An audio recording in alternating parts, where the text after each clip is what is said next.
Hi, I'm Malika Bilal. 100 leading Africans have written to Eritrea's president, Isaias Afwerki, urging him to embark on political reforms. But will it make a difference? I'm Ahmed Chabuldin. Make sure to tweet us during the show at ajstream, or you can leave your comments in our live YouTube chat, and you too could be in the stream.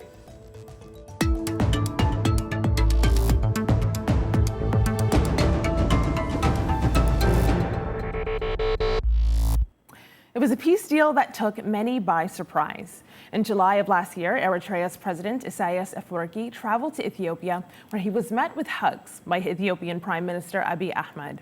The Horn of African nations had fought a war from 1998 to 2000, in which more than 80,000 people died and had been in a state of Cold War ever since.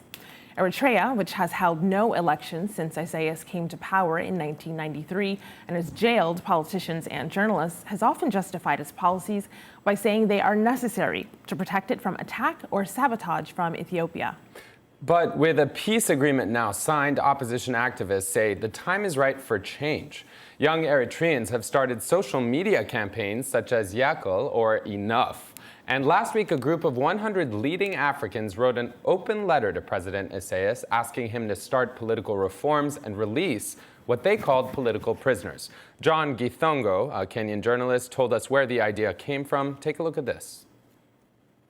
In October 2018, Raphael and I found ourselves at a Pan-African conference on corruption, and it struck us that we've been attending these kind of events and discussing corruption, but never bumping into our brothers and sisters from Eritrea. And when we asked ourselves why, it became clear that some of the people who we would have wanted there were incarcerated or in exile from Eritrea.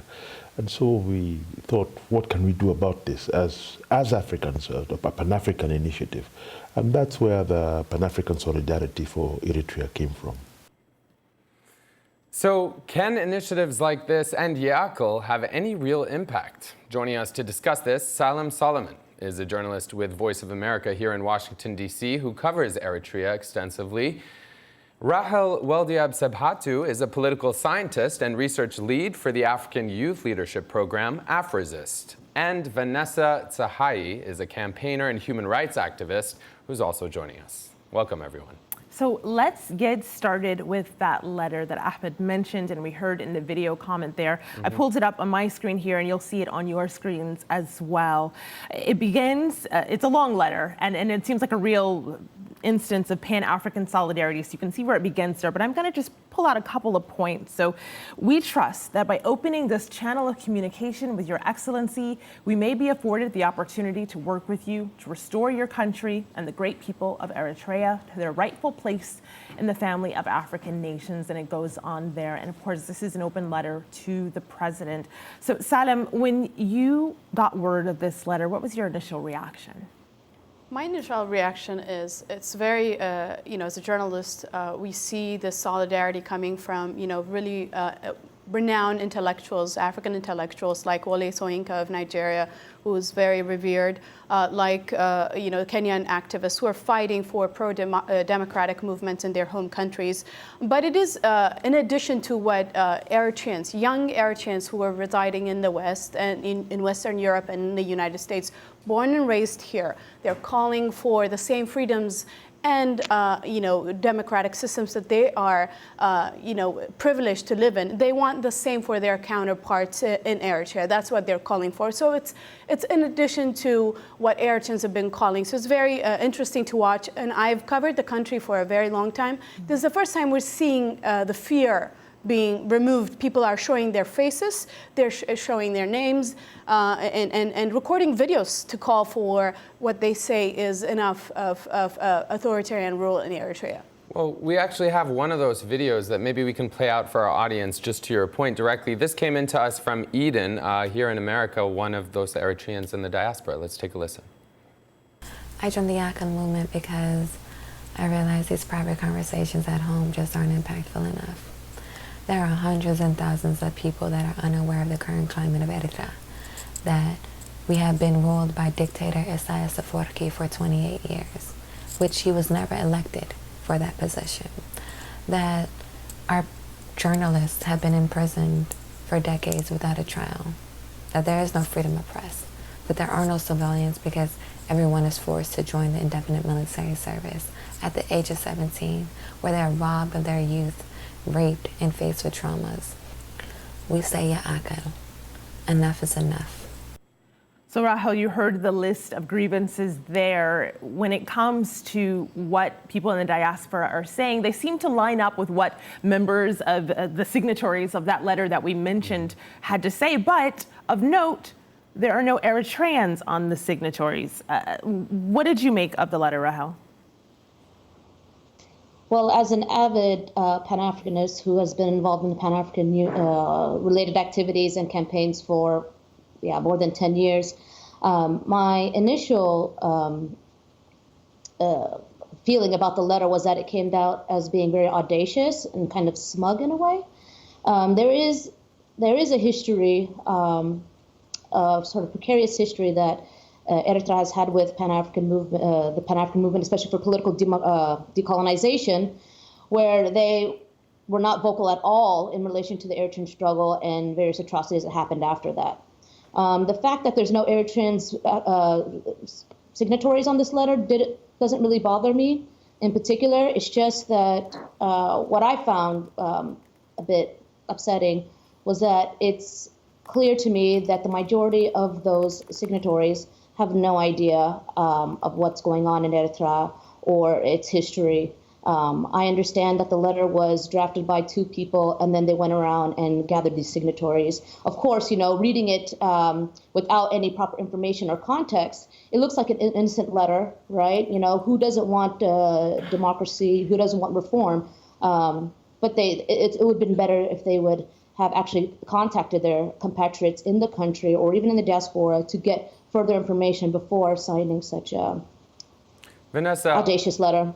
Vanessa, I'm curious to get your thoughts. I mean, a lot of the comments that we have coming in are actually also in support of the government there in Eritrea. And, when it comes to the letter, Fela Sol, is tweeting, and there's a conversation that's playing out that's kind of reflecting what I would say is a generational divide. She's saying, I can only assume that the Enough movement, the attention it's begun to receive exposing the atrocities in Eritrea, had great influence in the timing of the letter to Isaias. Strength in numbers, the time to apply pressure is now collectively for Eritreans and a stronger Africa. And then there's a response from Segi Antonio saying, I don't even know if you're born in Eritrea. You're too young to say these words. It's easy to say some things that we don't know. Ask your father. He grew up. I assure you, things are better now than they were. The government's doing the maximum.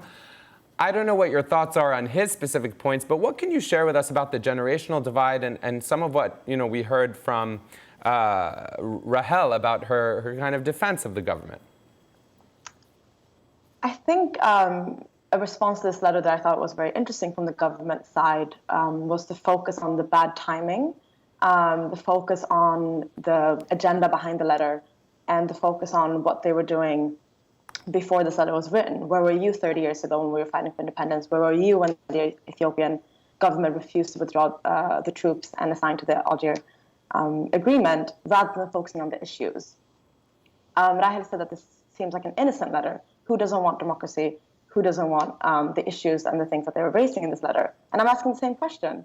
Who doesn't? The issues that they're raising are not unique, that just the Pan-African now solidarity for Eritrea has come up with by themselves. And it's not something that us in the diaspora have just manufactured and are now arguing for. We're raising issues that people in Eritrea were raising 18 years ago. People were raising 10 years ago and have been imprisoned because of that. People have been imprisoned without a trial for asking these questions. These are not foreign ideas. We're not agents of colonial or neo-colonial agents or powers. These are our own ideas.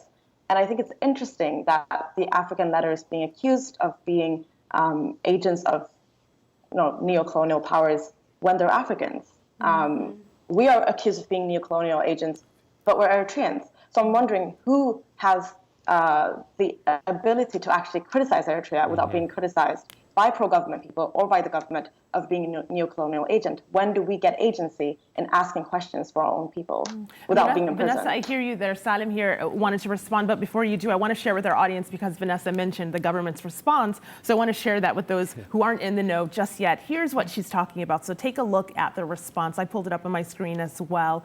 In it, they write, the majority of the signatories have undoubtedly been influenced by the narratives on Eritrea produced over the last 20 years. None of them have firsthand knowledge of or have ever visited the country. When one skims through the list, there is not even a single individual who has penned one single article on the predicaments of Eritrea in all those decades when it faced enormous existential threats. We got lots of tweets like this as well. So this is one person who says, the more important question that needs to be asked is, why have these quote unquote prominent Africans been absent and silent the last decade and a half when Eritrea had been continuously harassed and terrorized? And here they call the terrorist group, which is the Armed Tigray People's Liberation Front, the TPLF.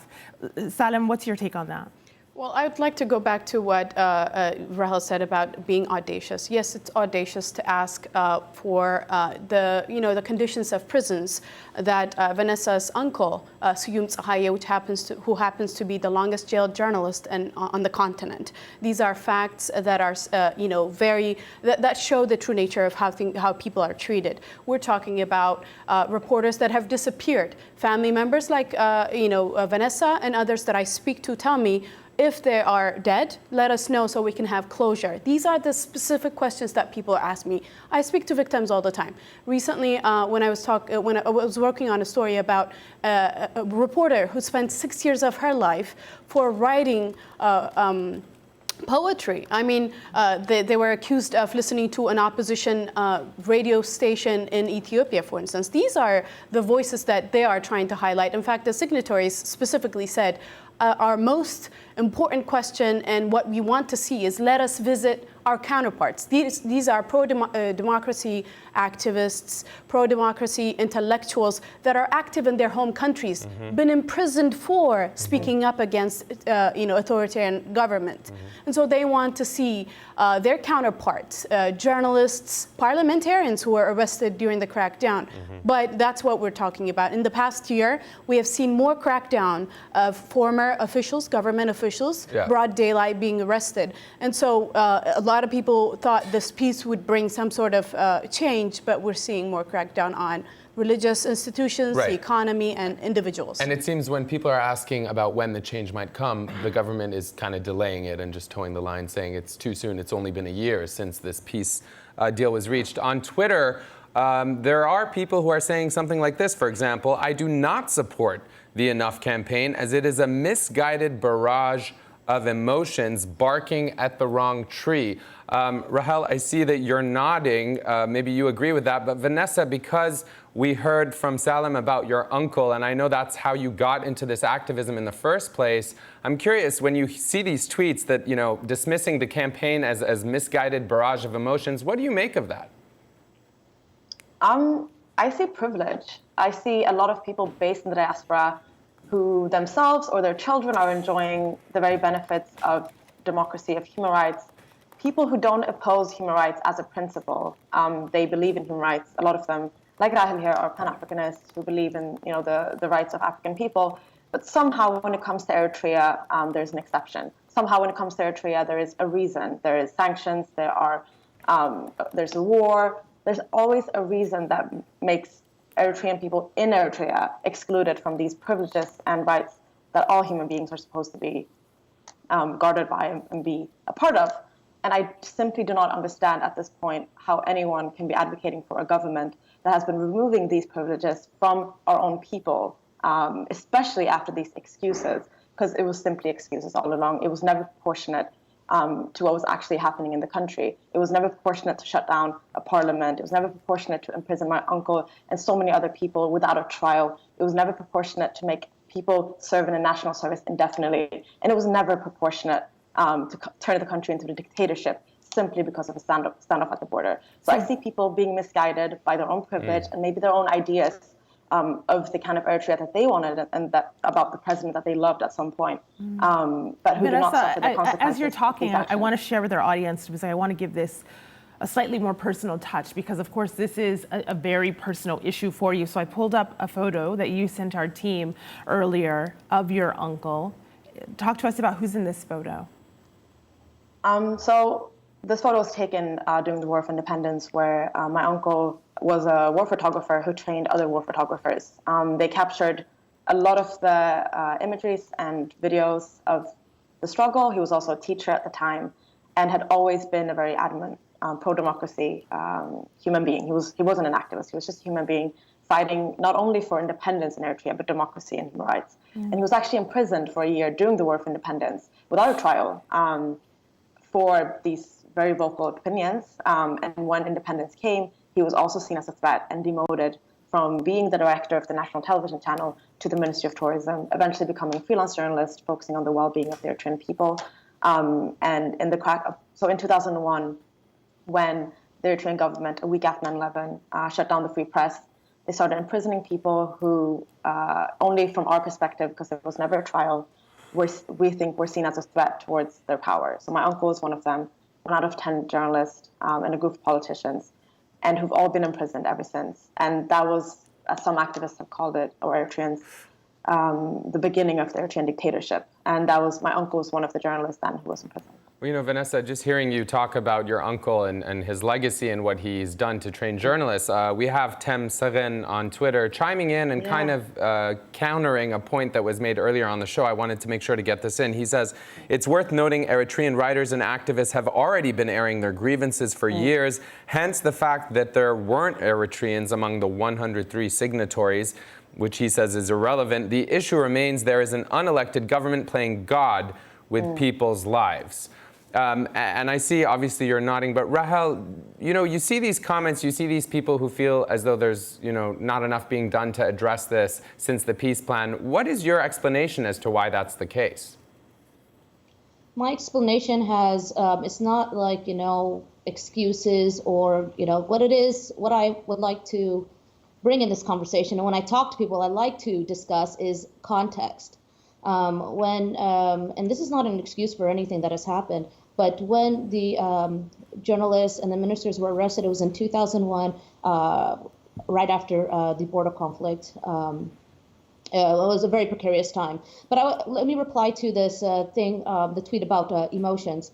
So although it might kind of seem new to viewers that this Siakal campaign is something new, there's been many campaigns with the same type of slogan over the year. There was also the Freedom Friday one that was proved to be just bogus. What we're seeing today is what I refer to and what a lot of political theorists refer to as a conservative backlash. The peace that has been fostered between the countries has not been easy for people. You know, to transition from, you know, this a hostile to this you know, peaceful situation without Rahel, do you mind if I just interrupt you, because I just want to make sure and clarify for our audience. You're saying context is important, and there have been many other campaigns, but it seems to me, and obviously, you know, I'm not as plugged in as maybe you or others. You know, it seems to us that some people like Rora Habab on Twitter are saying this is different because it's actually reaching the streets of Eritrea. The naysayers thought Yakel was only in the diaspora. They thought we were foolish for pushing for change when the people back home stayed silent. They thought the people back home would never resist. And then she's sharing these pictures of, you know, the campaign slogan written on the walls there in Eritrea. Is this something that you've seen before? Does this suggest perhaps that this movement's different? Not really. I have seen things like that before, you know, different posters that might have gone up. There were robocalls that would, you know, basically terrorize people out of their sleep, coming in from outside, telling them that they should stand up and do what have you. I wasn't talking about robocalls. I was talking about actual graffiti on the streets. Yes. Okay. It has happened before. You know, when I like to bring up context, I mean, the function of it is to demystify different actions that might take inside Eritrea and even those in the diaspora. You know, this is it because Eritrea, the dominant discourse has always talked about Eritrea as being a pariah state and isolationist and what have you. We get these pictures and we think that it's, like this really big deal. And it's not. This is something that's happened over many years.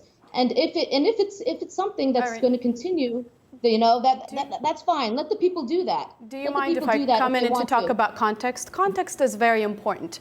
Rahel mentioned that it was a precarious time when the crackdown on journalists happened, but the crackdown didn't stop then. We're talking about the past year. Let's talk about the past year. I just mentioned a reporter, a journalist for a radio station that is owned by the government itself and funded by the Minister of Education, was broadcasting educational programs. And then they were accused of, many of them were arrested and accused of listening to an opposition radio station. Spent 6 years of her life in prison, tortured, beaten, is what she told me, and now she's in exile. But when we're talking about context, there is no justification that can really explain these actions. In the past year, right after the peace deal was signed, a prominent politician who I think smuggled a book outside and published outside was arrested in broad daylight when he was walking down the streets with his son. So we were able to confirm this with his family. I want to share the headline of that because this Amnesty International has a more complete picture of what might have happened there. So you can see this on my screen here. Eritrea released former finance minister immediately and unconditionally. He was allegedly arrested after just a week, really, after writing a book that people have said was deemed critical of the government and critical of the president. So he was arrested just a year ago. So people are saying this is still happening. But I want to share this tweet because it's in line with what you were saying, Salah. Samuel says, in my opinion, the most important and potentially durable achievement of this enough movement, this theatrical movement, is the significant involvement of young Eritreans, both in the diaspora and new immigrants who fled the Eritrean government's suffocating regime of control and suppression. So based on what you're saying and what this tweet is saying, new immigrants, people are still fleeing? Mm-hmm. And that's very important to talk about migration as well, because the signatories made a point about migration being, the government said the pull factor. They are not recognizing the push factor. Why are young people leaving? And what are they asking for? Most of the people that I speak to, what they're asking for is the implementation of the Constitution that was ratified in '97. They're asking for freedom of movement. When their Ethiopian counterparts can come visit, all they could do is watch their Ethiopian counterparts come in and go. They had to ask for exit visas. When they're asking for, looking at the specifics of their asks is very illuminating. And I hear a lot of, migrants saying we can't go back. We feel, threatened for our lives.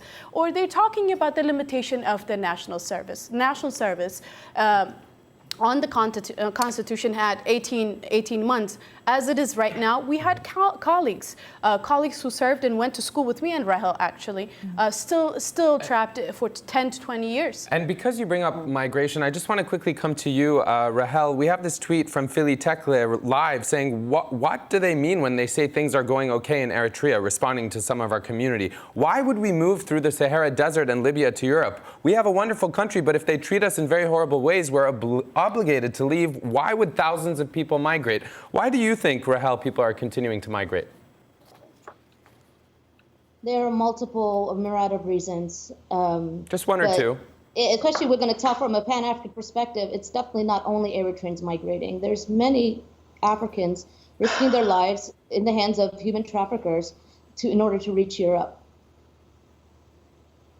Well, to jump in there, I think another point that needs to be made here is the deflection from the issues that are going on that we're discussing. We can talk about the hypocrisy of the West. We can talk about the hypocrisy of African solidarity that is more stronger with certain countries and less with others. We can talk about the fact that some of these people might have been silent 30 years ago. Some of these people weren't even born. Some of these people were imprisoned at the time. We can talk about all these issues, but the Eritrean government is saying that these issues are not even, it's a non-issue. These journalists and politicians that are imprisoned, were, and I quote, not directly quote, Vanessa, paraphrase. I have to pause you there with it being a non-issue. I hear your point, I take your point, and it's one that I know our community will still continue talking about.